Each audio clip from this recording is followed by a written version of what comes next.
I'm Stella. I'm Julian Assange's wife and the mother of his little children, Max and Gabriel, who are 4 and 5 years old.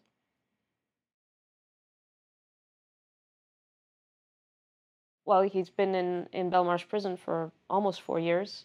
The 11th of April will be the four-year anniversary.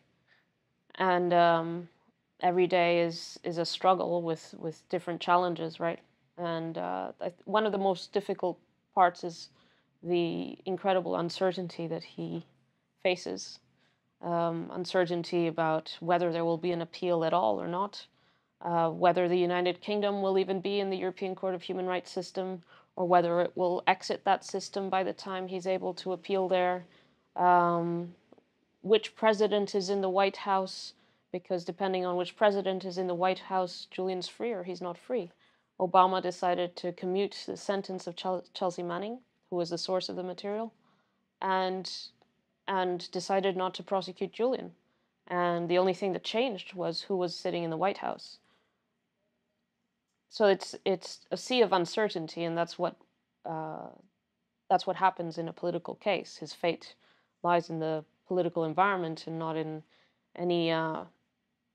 It's not about the enforcement of rules. It's not about any predictable rule enforcement. It's purely political.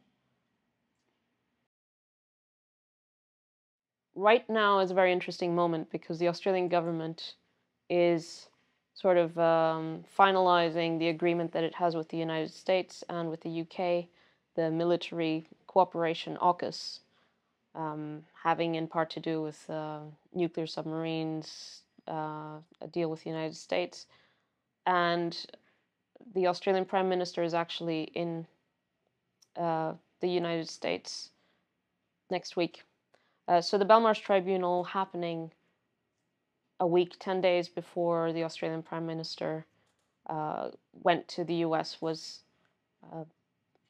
it was planned that way in order to really frame what he's dealing with. And I actually had a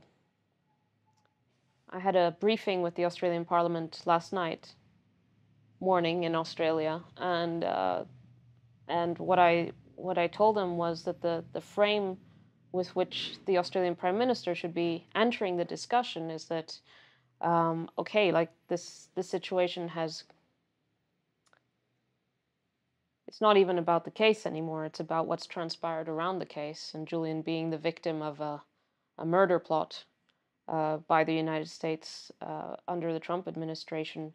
You simply cannot send him to the United States. So that should be the starting point for the Australian Prime Minister in his dealings with the United States to say, well, how do we bring him back to Australia, because obviously he can't go to the US. And it's obvious that he wouldn't be safe in the United States for many of the reasons that are explained in the hearings, in the extradition hearings. But beyond the legal reasons, there's the extra legal reasons that the United States has been prepared to just act completely in a criminal way when it comes to Julian.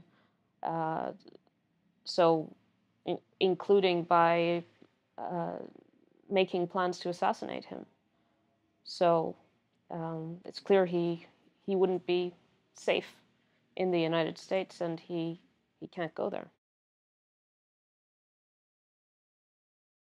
All around Europe, there's a lot of grassroots movements that are mobilizing with, for example, screenings of Ithaca, the film that we made about our family's fight to free Julian, protests, writing to politicians, both domestically and in the European Parliament, demanding that, for example, NGOs that cover these issues raise Julian's case and keep it in the discussion. They nominate him for prizes. You know, there's so many initiatives all over, and that's what's really needed. that Julian is constantly being hammered into the discussion so that it becomes inescapable, because basically what those who want to put Julian and keep him in prison, what they want is to silence him forever. And they'll do whatever they can, basically whatever they can get away with. And so that's why, public opinion is such a powerful thing, because it says what they can get away with and what they can't. And we've made huge gains over the past 4 years. I mean, there's every international human rights organization that has any weight, press freedom organizations, and so on. And the major media organizations also all say Julian should be released and that the case should be dropped. So this is a major, this is a very good position to be in. And at the same time, the Australian Prime Minister has said that Julian should no longer be in prison. And the leaders of major Latin American countries like Brazil and Mexico and some others are also saying that Julian should be released. So it's not like this is a marginal case. It's not like this is a controversial thing to say. And then late last year, Julian was a finalist for the Sakharov Prize at the European Parliament. And really it should be, that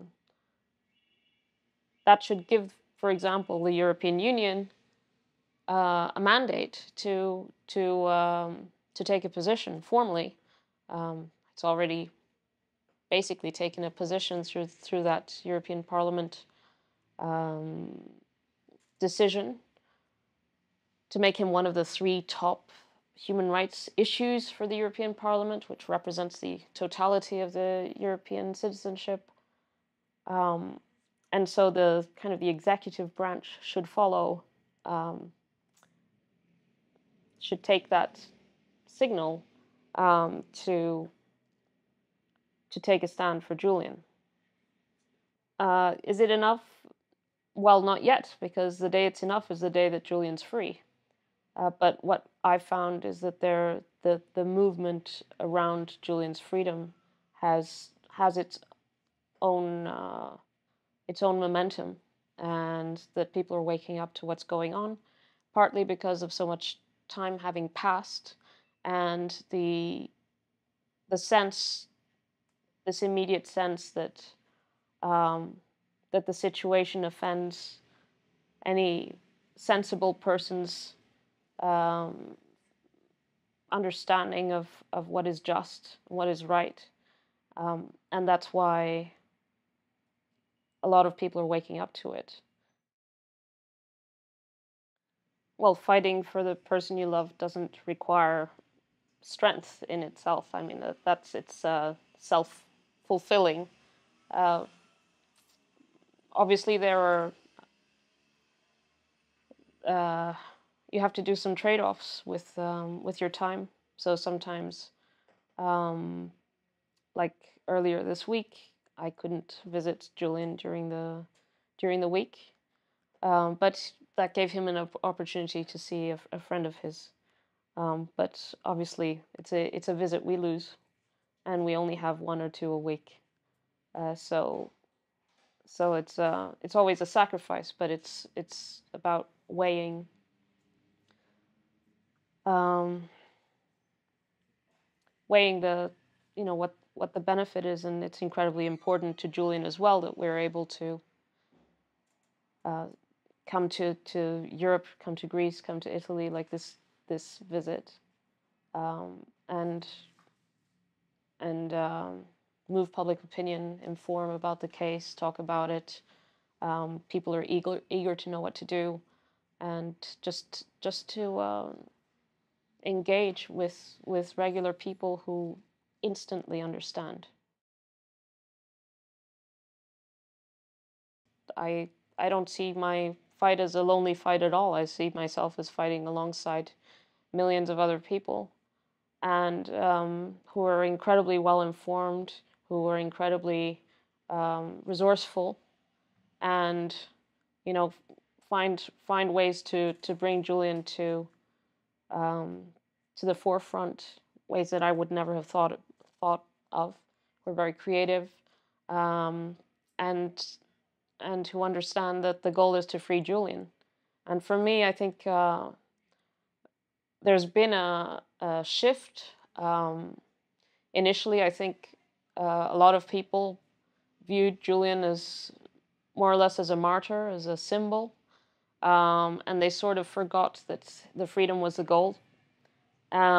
But I think we're at a stage where people understand that the goal is to free Julian, and it's not him representing some ideas. He's a man, and he needs to be free, and that's a very concrete thing to achieve, and that's what we're fighting for.